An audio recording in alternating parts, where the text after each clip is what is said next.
Good afternoon, good evening for some of you. Thank you so much for joining us. My name is Dr. JJ Rawlinson, and I'm the Senior Manager of Community Partnerships and Welfare Initiatives at PetSpace.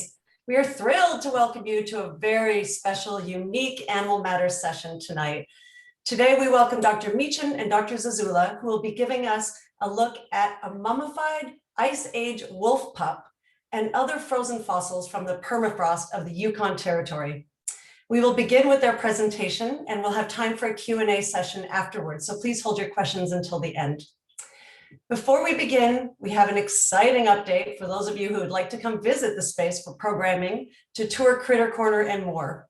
We'll be open to the public on May 5th after a very long time, no reservation needed. Adoptions will continue to be offered by appointment only, but please take a look at our website at annenbergpetspace.org for more details. Now, we are pleased to welcome Dr. Julie Meachen and Dr. Grant Zazula, the paleontologists who made the groundbreaking discovery they will be presenting this evening. Dr. Meachen is a vertebrate paleontologist whose research focuses on how climate change and the extinction events at the end of the Ice Age, 11,500 years ago, have affected the morphology and ecology of living and Ice Age species.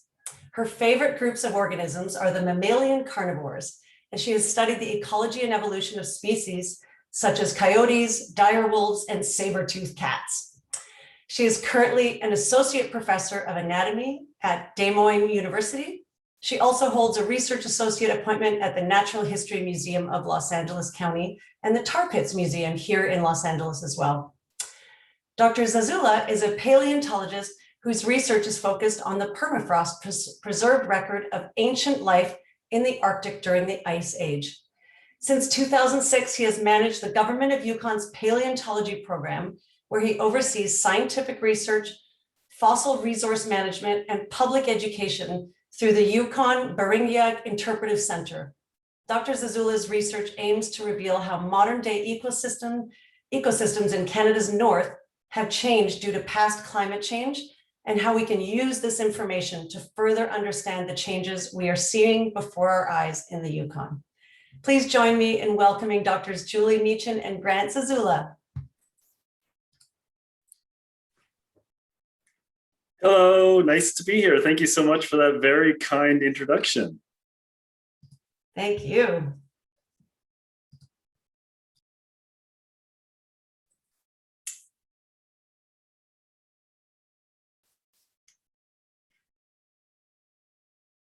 Perfect. So you're getting that. Perfect. Well, thanks, Julie. Well, we're so happy for you to be here with us all this evening or this afternoon. And we'll talk to you about one of my favorite paleontological discoveries that I've been involved in, and one of my favorite projects I've had a chance to work on. Now, first I'll start off by talking to you a bit about the Yukon, some of the Ice Age history of the Yukon, what it's like here, because I suspect many of you have never been to the Yukon. And then I will pass off the presentation to my good friend Julie, and she'll tell you a little bit more about the specifics of our amazing mummified Ice Age wolf pup that was discovered in the Yukon. So let's have a look at our next slide, Julie. So this is a map of North America here. So I'm joining you today from Whitehorse, Yukon, which is the capital city of the Yukon Territory. So we're situated in far northwestern Canada.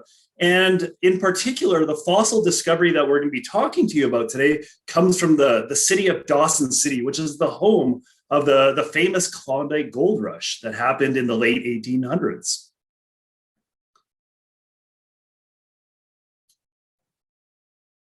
Okay. Oh, there we go. Hey, so there we go. So I've included a few snapshots just to introduce you to the modern day ecology of the Yukon. So in the Yukon today, as you may suspect, we're under snow for most of the year. So when I'm looking out my backyard today, it's the end of April and we still have a couple of feet of snow in my backyard. So we're a snow-covered place. We're in the subarctic. We're not quite in the Arctic tundra. You have to go a little bit further north, but most of the environment here can be described as the boreal forest. So forests that are dominated by spruce trees and pine trees and lots of wetlands.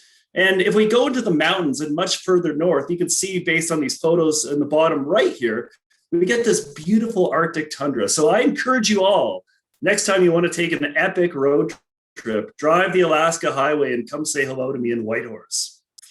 See the next slide, Julie. Can you see it? I've got it up. No, there we go.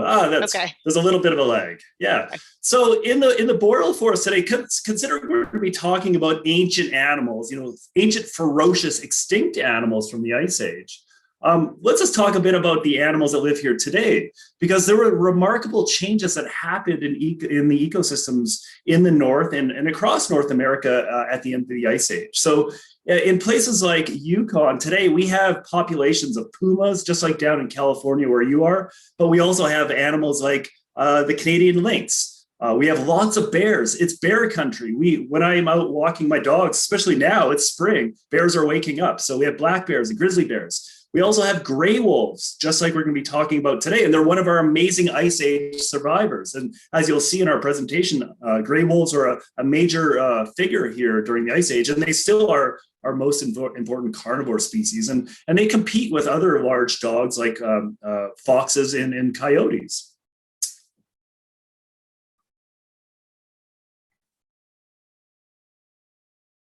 Here we go.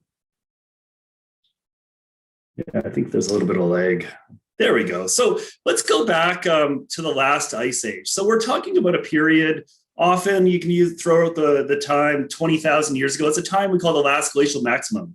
And if you look at North America, map of North America, most of Canada was covered by ice. But actually, because so much of the world's water was locked in glacial ice, it had major effect on sea level. So in the area that we call Beringia, it's this area that was connected between Siberia and Alaska because of the exposed Bering Strait.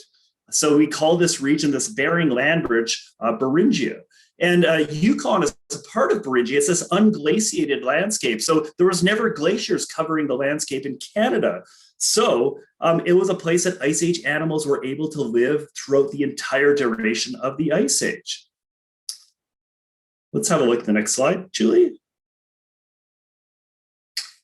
Yeah, so you can see there Alaska and Yukon being connected. So this is what the Bering Strait looks like today. So you can take a boat between Russia and Alaska. But if we flip to the next slide, you can see what Beringia looks like during the last glacial maximum of the Ice Age, where these two continents were connected by this amazing landscape that we call Beringia. And Beringia is really important because it's really the only route that animals and plants and eventually people could take from the old world of Eurasia, Europe and Asia. They were able to cross the Bering land bridge of Beringia into North America and populate this continent. So many animal species that we know from North America are actually from Asia and crossed the Bering land bridge during the Ice Age. Let's have a look at the next slide, Julie. It's there. Can you see it? There we go. So Beringia again. So this is an illustration by one of our friends, Ray Troll, who does a lot of Ice Age art, just showing the breadth of species that were in this region during the Ice Age and how this was such an important route for them to go back and forth between the continents of North America and Eurasia.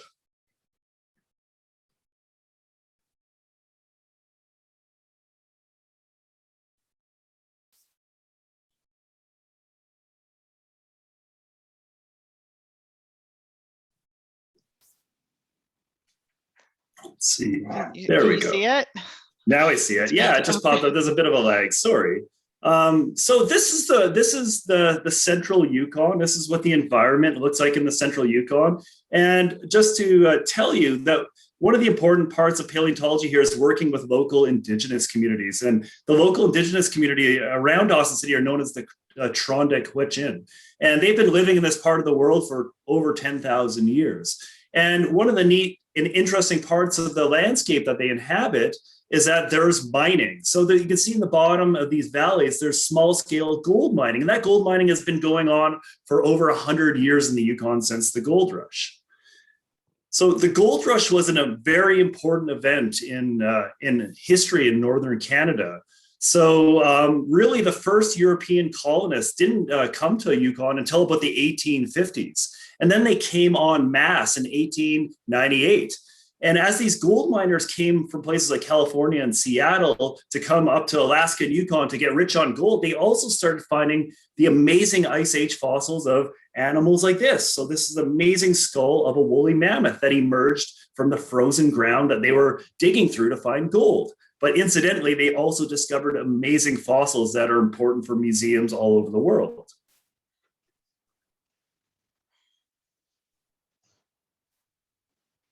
And there's so many of these black and white iconic photographs that come from the Klondike of 1898. It was a really well documented event in terms of photography. And you can see in this image as well, if you have a keen eye, you can see on the equipment on that sluice box these miners are working with, there's a molar, a tooth of a woolly mammoth. So it seems like these miners were finding these fossils all the time, and they became very important to them, and they took photographs of them.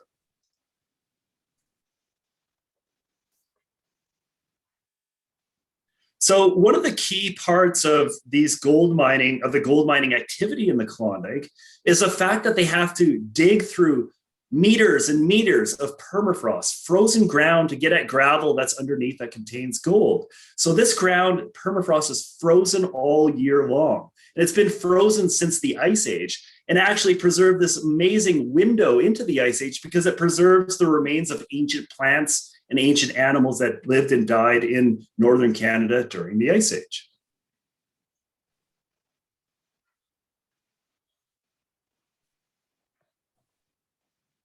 So we work very closely with the mining community here.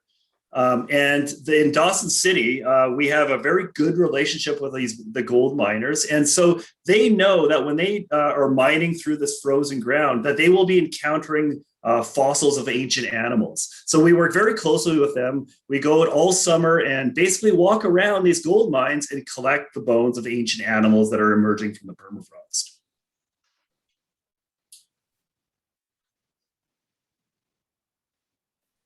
And this is a typical shot of showing just how many, we find thousands and thousands of bones of ancient animals emerging from the permafrost. So this is really just a couple hours work. So the record of ancient animals in the Yukon is really dominated by these permafrost preserved bones of animals that were extinct during the Ice Age and ones that we still have with us today.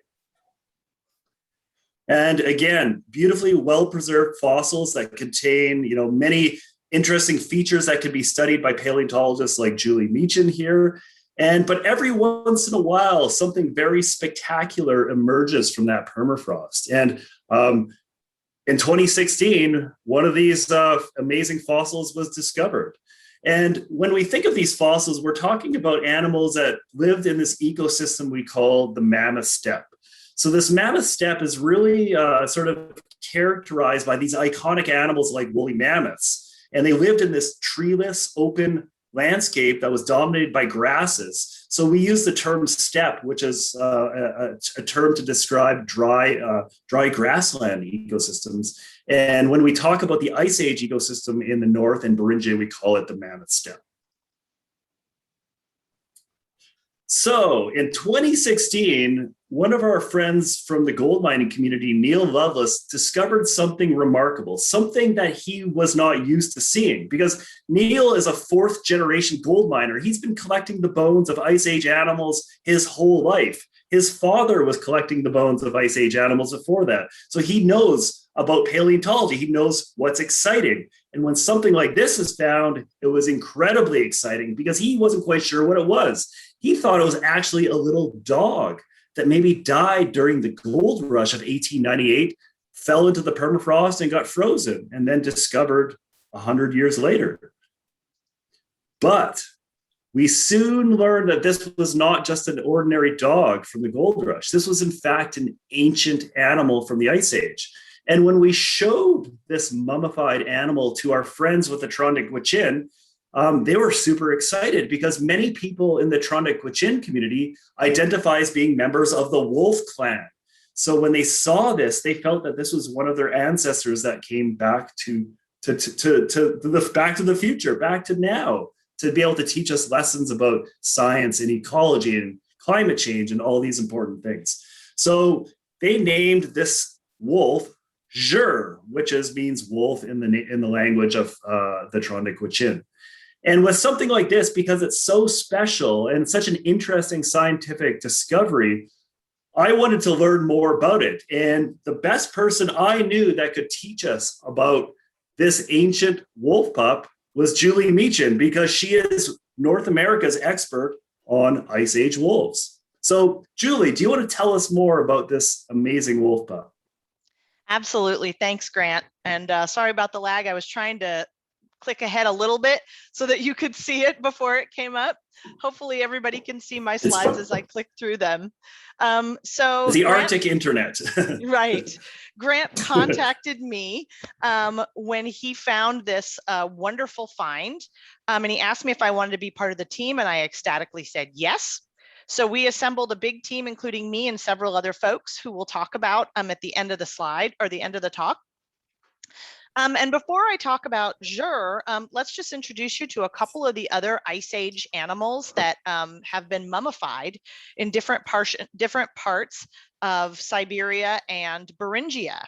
So you may notice a lot of these animals, there's actually 3 of them on here that are from Siberia, whereas only one of them is actually from North America down here. So this 32,000-year-old Siberian wolf head, this tiny little cave lion cub, Sparta, and Dogor the dog pup, which may be one of the first domestic dogs ever known, were all found perfectly preserved in Siberia. Whereas Blue Babe, the steppe bison, is actually from Alaska, and Babe is on display at the University of Alaska Fairbanks Museum. So one of the first things that we wanted to do with Zhir is we wanted to find out when she lived and died. And this is a climate curve. So basically, this is just showing you what the climate looked like from the recent, which is at 0, all the way back to 150,000 years. And one of the ways that we can figure out how old something is, when we look at this sort of time span between about 0 and 50,000 years, is to do something called radiocarbon dating.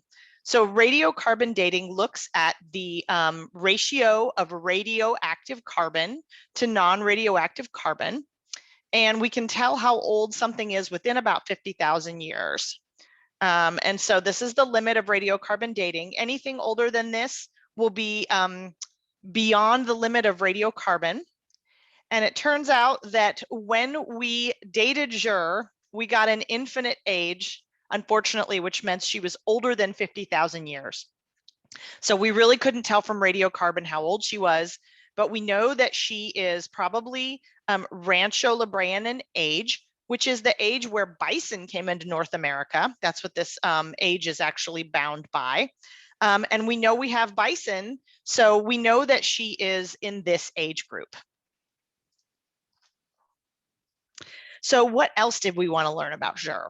We wanted to learn all about this little tiny pup. And so one of the techniques that we use to study her is looking at her body form. So this is a picture of me measuring Zhir in the Yukon. And this up here may look a little odd, but anybody who has pet dogs at home can recognize that this is Zhir's belly. And we actually wanted to take a picture of her genitalia because this is the first time I have ever studied an animal that actually has external genitalia present. This was such a treat for me because I normally just have bones. So we were really excited about being able to sex Zhir based on her soft tissues. And anybody who's ever seen a little dog girl knows that this is what female genitalia looks like on a dog. So here's a little close-up of Zhir's face. You can see that she still does have most of her fur. She's a little bald here on the front, but we decided that we thought she was exceptionally cute anyway. Her soft tissue preservation is excellent.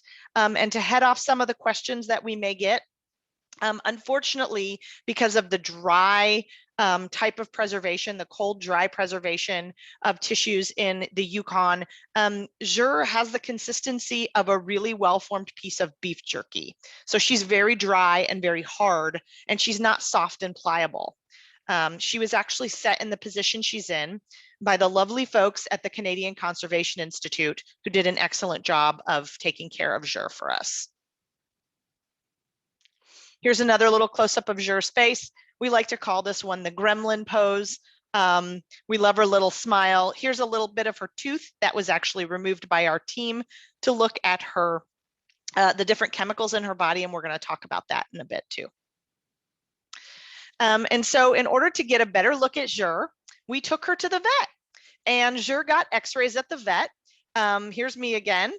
This is one of our collaborators, Jess Heath, and one of our collaborators, Elizabeth Hall, and we took some x-rays of Zhir.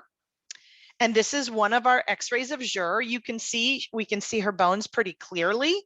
Unfortunately, her skull seems to be this big white mass, so we couldn't see very much there, but we could still answer some questions with x-rays. So for example, in her x-rays, we could actually see her intestines, so we can tell she has all her soft tissues present, which is amazing.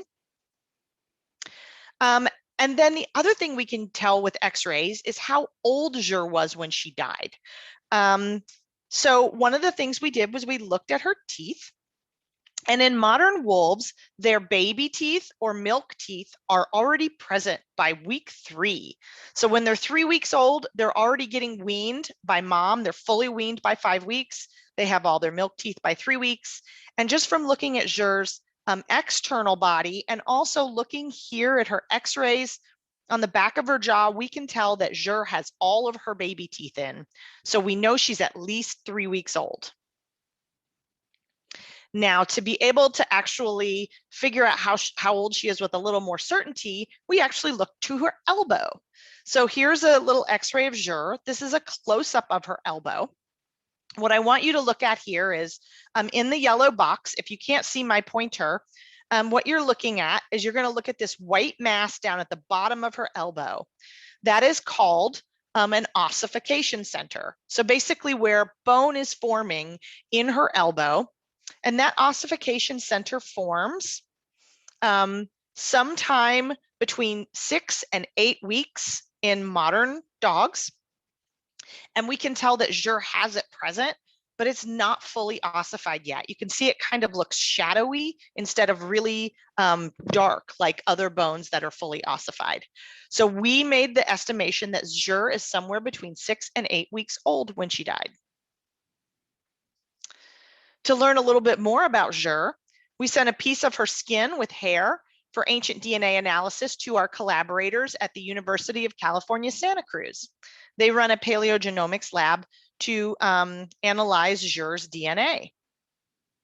So here's a picture of our collaborator, Molly, holding Zhir's DNA in a test tube in the clean ancient DNA lab. And what did we find? So this is called a phylogeny, and it is basically a family tree of different species. In this case, every number that you see on this tree corresponds to a modern or extinct wolf that we have sampled. And here is where Zhir is found. You can see her name is right at the bottom there of that blue box. She's in this group of animals, which we call a clade. And what we found is that Zhir's mitochondrial genome, which is a special type of organelle in your cells that is the powerhouse of your cells that you inherit from your mom, that mitochondrial genome from Zhir groups with ancient Beringian and Russian gray wolves. So basically really old Ice Age wolves from both that Bering Strait, that Bering Land Bridge area, and Russia. She is archaic to all extant wolves except for some high altitude wolves. And her group includes individuals from both Eurasia and North America, suggesting that that land bridge was connected in the Ice Age and animals were moving back and forth. So let's see if we can narrow down when she died a little bit. And one of the ways we can do this is actually with something called a molecular clock. We get this molecular clock data from her DNA. And basically what we do is we look for splits from her last common ancestor. And we use that information to figure out most likely when Zhir lived. So using the molecular clock data, we actually got a fairly narrow window of Zhir's age, somewhere here between about 56,000 years ago and about 78,000 years ago. I should say about 56, yeah, 56 and about 78. So this is the window that we're looking at now for how long ago Zhir died. So we also wanted to know what Zhir ate and how she lived.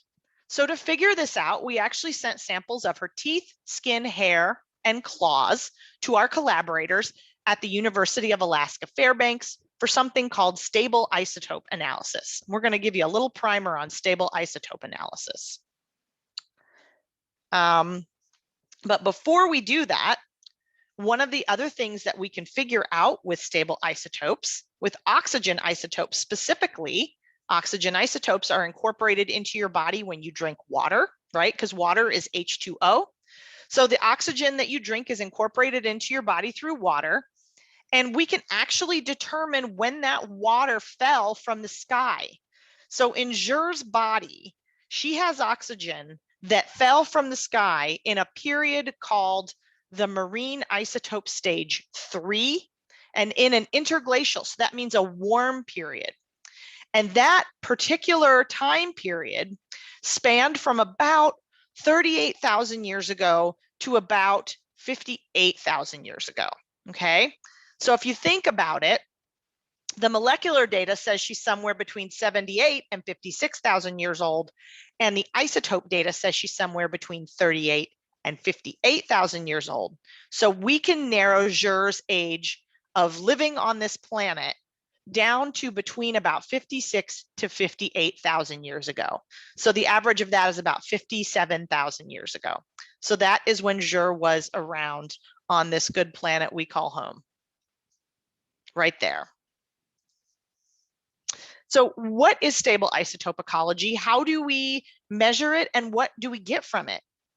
Well, this is her, this is a core of a claw, or the keratin part of a claw sheath. So we sampled that. That was one of the things we sampled. And we also sampled her teeth. And stable isotope ecology works on the principle that you are what you eat and drink. So your hair, teeth, and nails preserve a record of your diet. So here's the hair from Zhir.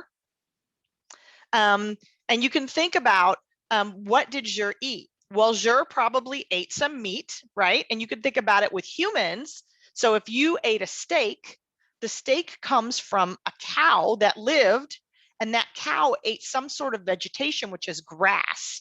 So the isotope composition of that grass is in that cow. And then when you eat that cow, you get all of those isotopes as well. So as it turns out, vertebrates eat grass, right? So these herbivores eat grass. These are terrestrial vertebrates. This would be like a cow. On this y-axis, we have something called bulk stable nitrogen. And nitrogen tells us how carnivorous you are. So basically, the higher you go on this axis, the more meat you eat. One exception to that is actually aquatic animals. For reasons that are a little too complicated to go into right now, aquatic animals have more nitrogen in them than terrestrial animals do. So high on the nitrogen scale will tell you that you're either a carnivore or that you live in the water. And then here on the x-axis, we have carbon. So carbon is incorporated into animals based on the type of vegetation they eat or the type of vegetation that their prey eats. So if you're really high in carbon, so this is negative, so over here on the right is more positive in carbon, the animal that you're eating or the animal or the vegetation you're eating is going to be more like grass. So grass is really heavy in carbon. If you're over here on the left side of this scale, the vegetation is going to be more like leaves. So leaves and leafy plants are going to be lower in carbon. So let's see where everything falls. On this chart right here, we have some salmon, we have freshwater aquatic birds, freshwater fish, and we have terrestrial vertebrates. So where does Where do wolves fall on this graph? Well, we looked at a bunch of different modern wolves, and what we found is that they plot in different places depending upon what they eat. So over here is modern wolves with summer access to large quantities of salmon. Up here is modern wolves with sometimes access to salmon, so maybe seasonal access to salmon. All these wolves over here are mostly eating terrestrial vertebrates, especially these two down here. And then we have a couple that are kind of grouping closer to these freshwater aquatic birds, so they likely eat aquatic resources. So where is Zhir? Here she is. So what does this mean? This basically means that Zhir and her mom, because remember, Zhir was drinking her mom's milk for most of her life. So we're getting not only a record of Zhir's diet, but of her mom's diet.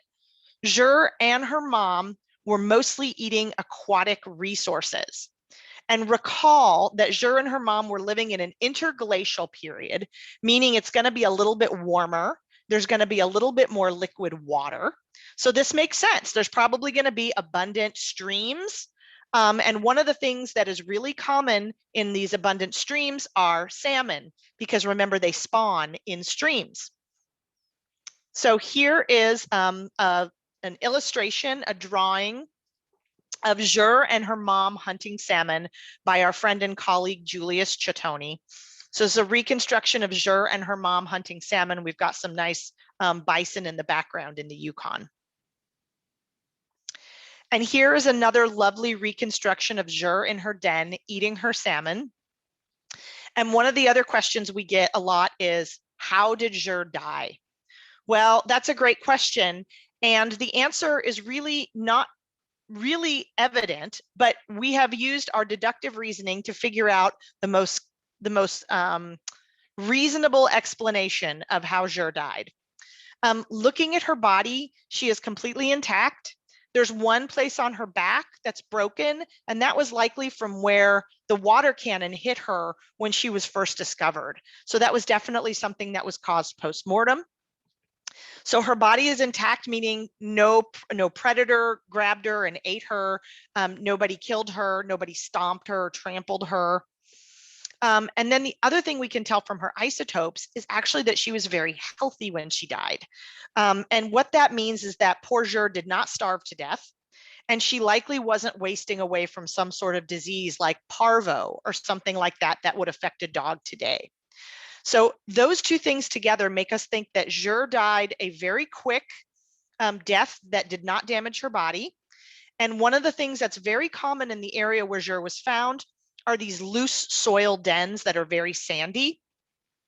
And there are many modern animals who burrow in the ground and are buried in their dens because of the nature of the soil.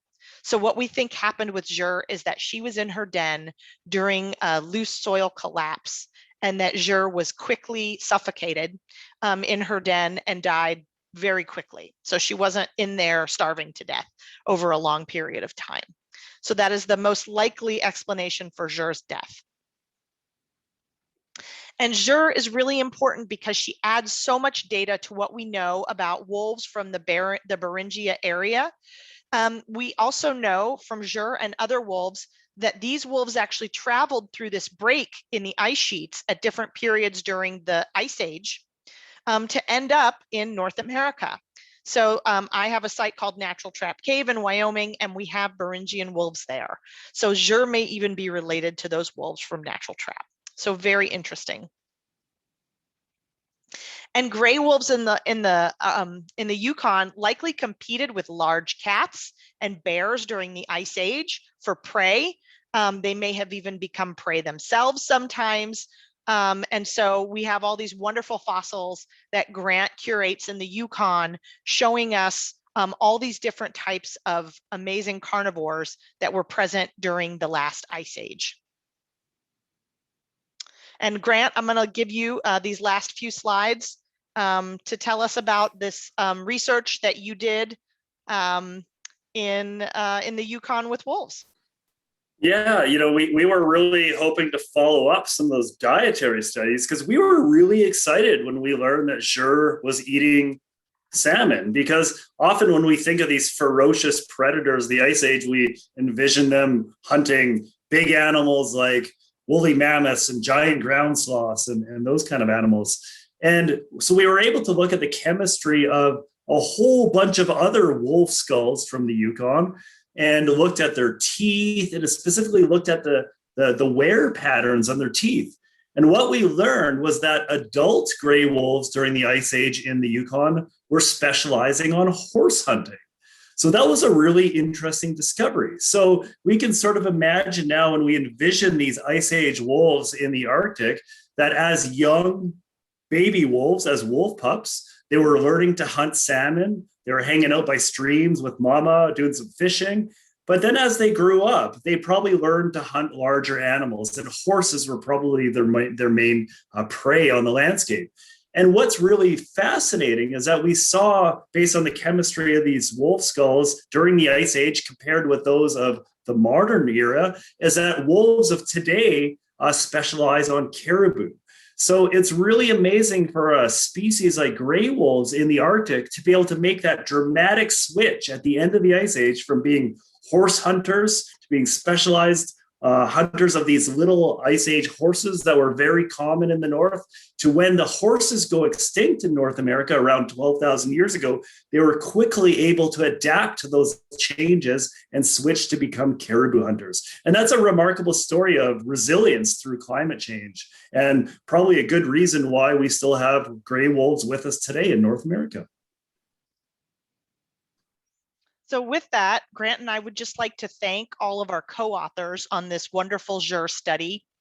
We want to thank the gold miner who found Zhir, Neil Lovelace, the Klondike placer mining community, who collaborate with the paleontologists in the Yukon, the Trondequechin Nation, and a few other folks who made this study possible. So thank you, everybody. And when the pandemic is over, come visit Zhir and Grant at the Yukon Yes, Interpretive Center in Whitehorse.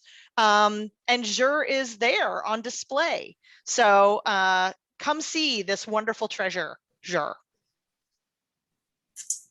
Please do. Wonderful, guys. That was fascinating. I just really cannot believe how cool that is. I mean, I would, it's just really remarkable to have been able to found her like that. It's really amazing. Thank you guys so much for that. So we are now going to open up the chat for any questions. I see a couple coming in. If you have a question, if you can throw it in the chat, that would be the most useful for me, or you can put it in the Q&A. I see the first question here that I'll share for either of you, and either of you can answer whichever question you'd like. Let's see here, where did it go? Hold on one second here. So going back to the phylogeny, so where does this place Zhir in relation to modern dogs, or do we know? So I can take that one, Grant, if you want. So Zhir is actually, so she is a gray wolf. So the modern gray wolves that we have around today, she is related to them. But as it turns out, at the end of the Ice Age, most of the genetic diversity from the Ice Age went extinct. So the gray wolves that lived in the Ice Age are only distantly related to the wolves that are around today. She would probably look very much like a modern wolf. So if you saw the Ice Age gray wolves, you would immediately identify them as gray wolves. But genetically, they are not that closely related to the wolves that we have today. Okay, so that makes a lot of sense. So what can we learn about our own dogs based on Zhir? So what's really cool is that probably around this time when Zhir was alive is when the first domestic dogs were around.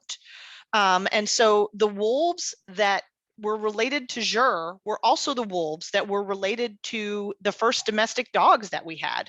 And as several studies have shown, dog domestication happened on multiple continents by multiple different groups of people.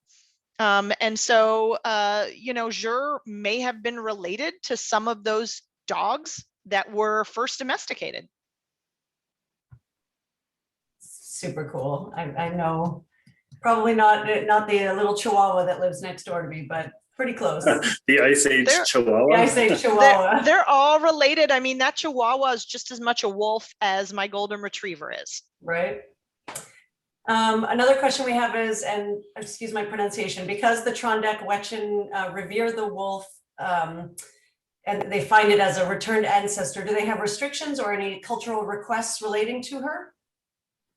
Yeah, we work, one of the things that we do, and especially across Canada and in places like Yukon, is we work really closely with local Indigenous communities. And, it's the Yukon is a very remote place, and our First Nation communities are a very important part of our cultural landscape. And so with paleontology, the Trondheim have been working with scientists for over 100 years, since those first gold miners showed up. They interacted with the Trondheim people, and after the gold rush, scientific expeditions were sent to the Yukon to obtain fossils, and they also worked with the Trondheim. So there's a really kind of collaborative, respectful partnership that happens between scientists and Indigenous people here.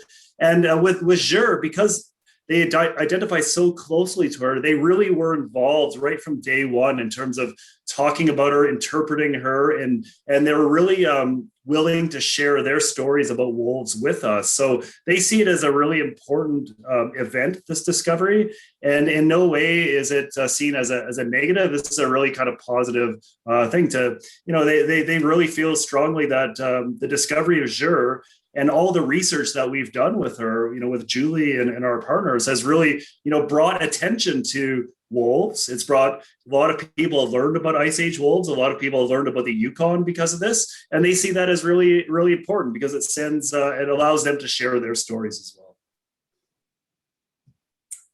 well.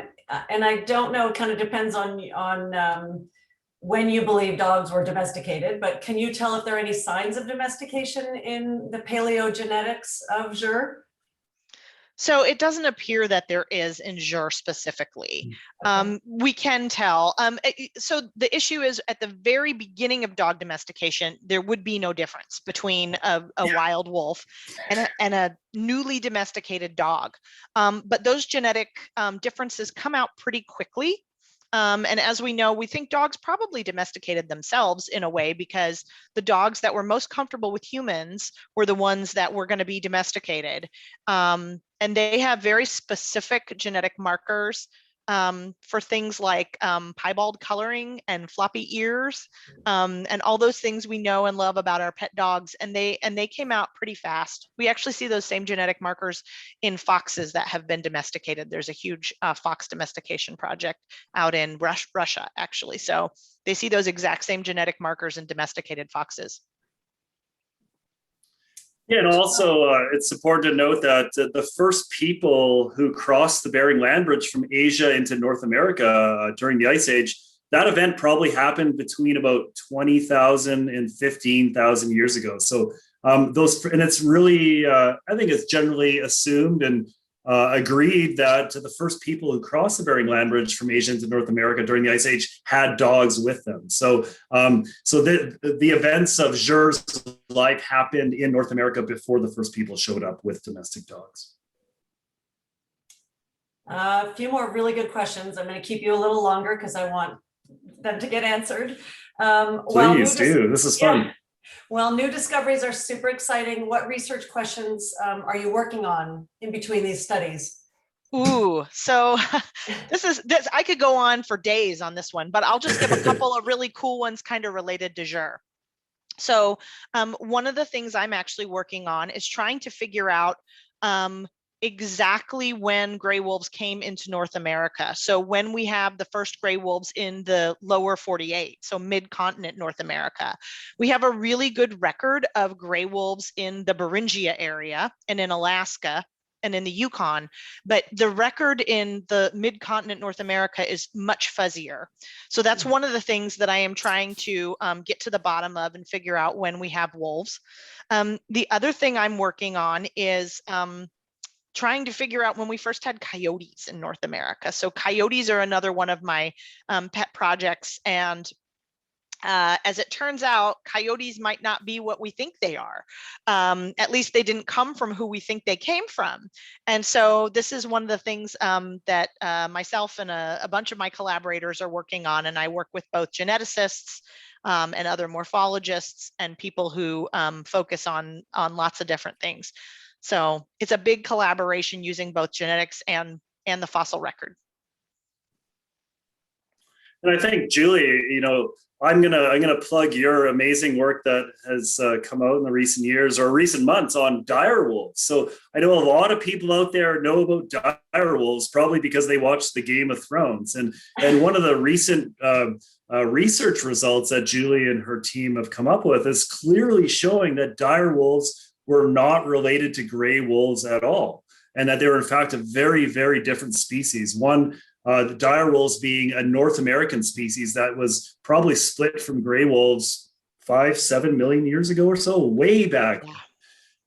So in terms of thinking about North American wolves and these dire wolves, they're not Arctic adapted in any way. They're actually adapted to California.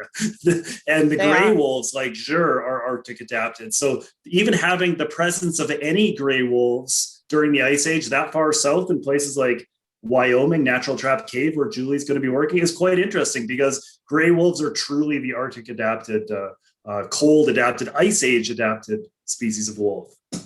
Exactly. Thanks, Grant.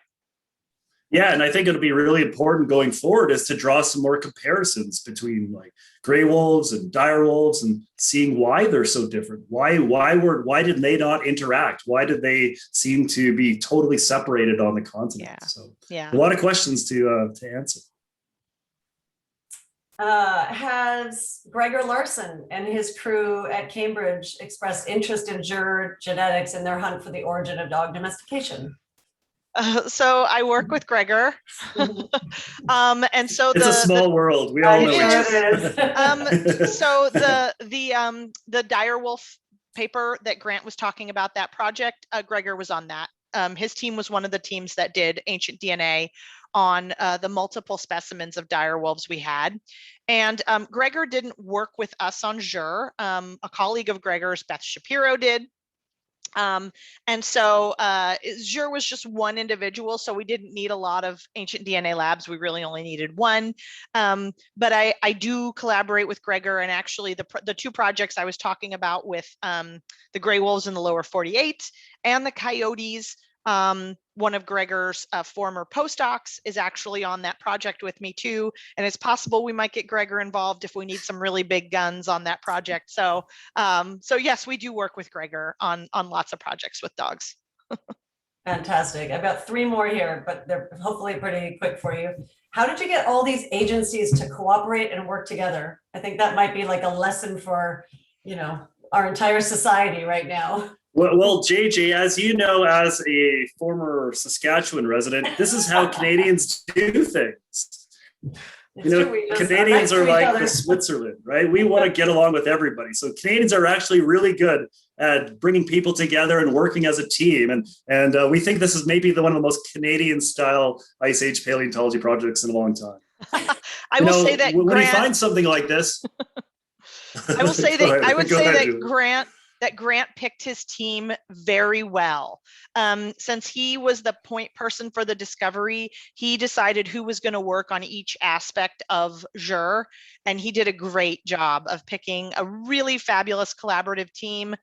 He chose me to lead it, and I'm good at herding cats and getting things done. And so I basically kept everybody on track, and everybody was happy to do their part. It was pretty extraordinary, I have to say. But as you suspect, when you find something like this, you know, there's a lot of people that want to get their hands on it. Like, you know, like somebody mentioned Gregor Larson. There's lots of different labs out there, lots of different collaborators. But, you know, you end up working with particular people you like to work with. And that's probably the most important part of science, is because science is fun and you should have fun with the people you work with as well. I agree. One quick question. Somebody wants a hint on the coyotes. Oh, so I will say that we used to think that coyotes came directly from gray wolves, when they're related, coyotes and gray wolves are what we call, or what we think are called sister species, which means that these two species are very closely related. They came from a common ancestor in the dog tree. But what we're realizing is that maybe coyotes did not come directly from gray wolves. They took a little bit of a circuitous route, and that coyotes may have come from a canid species that was in North America for a longer time period than gray wolves were. Interesting, unexpected. Mm-hmm. Okay, and then regarding the adaptability of wolves, was the shift from eating horses to caribou sudden, or was that a gradual process? So these animals were already not selective predators before the extinction of most large prey? Well, from what it seems like, based on the isotopic evidence that we were able to get from our Pleistocene gray wolf skulls, they were clearly specializing on horses. And then the extinction of horses in North America is very sudden. About 12,500 years ago, horses just drop off. So, and that happens with a lot of different species. Horses go extinct at that time. Mammoths, woolly mammoths and Columbian mammoths do. Ground sloths and camels do. So for all these animals, especially these large carnivores like the lions and the saber-toothed cats, it was either adapt or die. And for most of them, they just went extinct and weren't able to adapt to those changes. So the fact that gray wolves were able to, realize that their prey is gone and then figure out a new way to live is quite remarkable, because they're one of the only species of large carnivores in North America or globally that actually makes that transition really well. Well, I'm glad they did. Okay, I think just one last question, referring to the climate side of things. We know that the permafrost is thawing, and as much as that's not a good thing per se, but are there some interesting consequences to that for you? What are you hoping to find as the ground softens? Yeah, definitely. All across the Western Arctic, especially, we're seeing tons of permafrost degradation, melting of permafrost. It's causing all kinds of trouble on the highways. When permafrost melts and there's a road on top of that permafrost, it can get pretty messy. It's causing lots of problems for a lot of people. And one of the consequences is that we're going to see a lot more permafrost preserved fossil material coming out of the ground. And, with the gold miners, it's a little different situation because they're actually actively mining the permafrost. They're actually melting it on purpose. But in areas where we have natural permafrost exposures along river valleys and in the mountains, there's a lot of areas where we're seeing a lot of increased permafrost failures. So mudslides with melting. And in a number of those, we're seeing fossils. So I kind of end up becoming the de facto paleontologist to call for most of northwestern Canada. So in places like the Northwest Territories along the Mackenzie River, people are finding stuff and then reporting it. So I think it's something it is something we're monitoring. And the governments in Northern Canada are being a lot more actively involved in and trying to make sure that when permafrost does melt and things like this are discovered, that they make sure that they end up in scientific hands to do work like this. And actually, one of the first mummified fossils I ever worked on was from a permafrost failure, melting permafrost along the Arctic Red River in the Mackenzie Delta. And there was a partially mummified body of a steppe bison that was 14,000 years old. And it was like the first year of my job. And I was sent up there to go collect this permafrost preserved steppe bison with skin and hair and guts. And yeah, so we're going to see a lot more of that stuff. And we're often really jealous because they find these in Siberia all the time. And I think we're going to find a few more in Canada and in Alaska in the next couple of years. Is there something that you are really looking for? Is there something you really want to find that you haven't found? Just think of what a mummified 6-foot-long beaver would look like. Wouldn't that be incredible? A giant ice age beaver. Castroides ohioensis, the most strange animal or a mummified Arctic ground sloth, an 8-foot tall sloth in the permafrost. I want you to find a lion. A lion? A lion cub. We need a cute lion. No, I want you to find like a real like a big one. not a The cup. full deal. Yeah, the full deal. Okay. Yeah. Well, you know, you're the first person I'm calling when we do. Yep. Well, thank you both. I think there was a couple of comments that people would like to learn more about other fossils that you found. I know we're out of time now, but we're really, really grateful for your presentation and all this amazing information. It's really, really fascinating what you do and how you put all these puzzle pieces together from thousands and thousands of years ago. I don't think any of us can even comprehend how long ago this is that you're talking about. You know, we can only think about the last, 10,000 years, but even beyond that is really hard for humans to comprehend. So thank you so much. Thank you everyone for joining us. Thank you everyone for submitting questions. Before we wrap things up, I'd like to extend an invitation to some of our upcoming events. We have Mutt Manor's dog training sessions are back on site with workshops available in May and month-long behavior training classes in June. So you can find out more information on our website. And finally, registration is now open for our Pet Space Kids Camp summer sessions.